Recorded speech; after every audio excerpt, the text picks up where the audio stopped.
আসসালামু আলাইকুম গাইস। গ্রামের বাড়ি মাটির চুলায় রান্না অন্যরকম টেস্ট। আরো যদি হয় হাঁস। বাপের বাড়ি পরের বাড়ি তো খাইলামই, এখন আবার গেছি খালাহর বাড়ি। হ্যাঁ না গেছি পর কত পাশাপাশি আবার আশও আছে। আশ মোর খুব পছন্দ হইতে, যে বাড়ি যাই মনে হয় কপালে সেই বাড়ি যাই আশ আছে। খালাহর বাড়ি যাইয়াও নিজের মতো কাম টাম হরতে আছি, আর বউ যত কাম হরবে অতই বউ লক্ষ্মী। যাই হোক, এই বুদ্ধিটা খাড়াইয়া মনে হয় যে কাম হরতে আছি। রান্না বাড়া শুরু হইতে সবকিছুই করলাম, হাঁস টাস কষাইতেছি, পাশাপাশি আবার এই যে ইলিশ মাছ ভাজতে আছি। এরপরে আবার গরুর মাংসের মশলাটা বাটতে নি। মশলা কিছু কিছু আছে, এখন আরো একটু লাগবে, এই জন্য বাটতে নিতে আছি। আন্দাজ পাই না যে কথা নাকি লাগবে।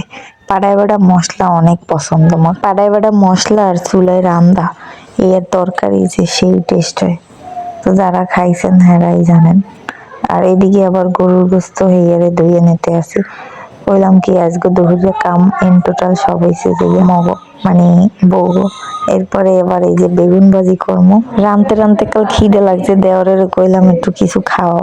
সে আবার মুড়ি বানাইতেছে। এই দুপুরে রোদে মুড়ি বানানো কত টেস্ট, আর রান্না পাশাপাশি খামো আর রান্না। তো এদিকে আঁশটারে অনেক কষাইছি, এখন এসে যে জোশ দেওয়ার পালা। যত বেশি কষাইবেন অতই মজা।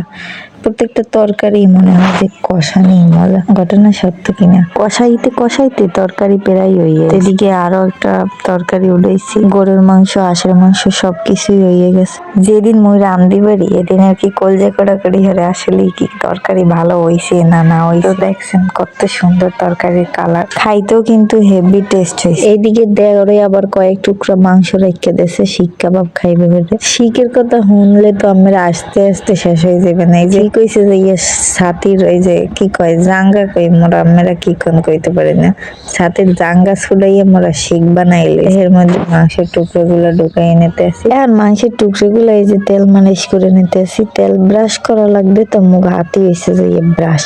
এই পরে এই যে চুলায় আস্তে আস্তে চুলার তাপে এটা যতক্ষণ বইয়া হয় অতক্ষণ বইয়া হওয়ামো। বেশি জাল দিলে তো আবার পুড়ে যাইবে। চুলার তাপে একদম ভালো একটা কালার আইছে, দেখতে পাইতে একদম পারফেক্ট ভাবে হইছে। সস দিয়ে খাইতেছি। বাগে এই কয়টা পাইলাম গাই, কয়েক টুকরা মাত্র, তো বাগে এই কয়টা পাইছি অনেক খাইতে আসি।